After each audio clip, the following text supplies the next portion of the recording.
চিতই পিঠা বানাচ্ছি। তো ভর্তাগুলো আমি কিনে নিয়ে আসছি।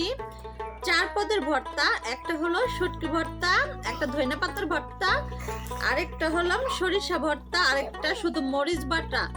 কিন্তু ভর্তাগুলো খেয়ে কোনো টেস্ট পেলাম না, আর আমার কেমন যেন শখ শখ লাগতেছে, তাই ওই ভর্তাগুলো দিয়ে আর খাবো না।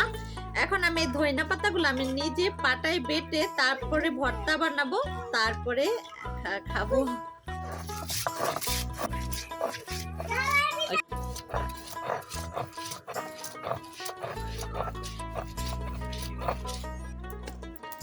তো এই হচ্ছে, আমি বাহিরের খাবার তেমন একটা পছন্দ করি না, যত জোর জবরদস্তি একটু খাই। আমি নিজের হাতে এতক্ষণ এই চামচের সাহায্যে ধইনা পাতার ভর্তাটা বানালাম। কিনাগুলা খেতে মজা না, আমার কেমন যেন একটু অন্যরকম লাগে। এটা দিয়ে এখন খেয়ে দেখি।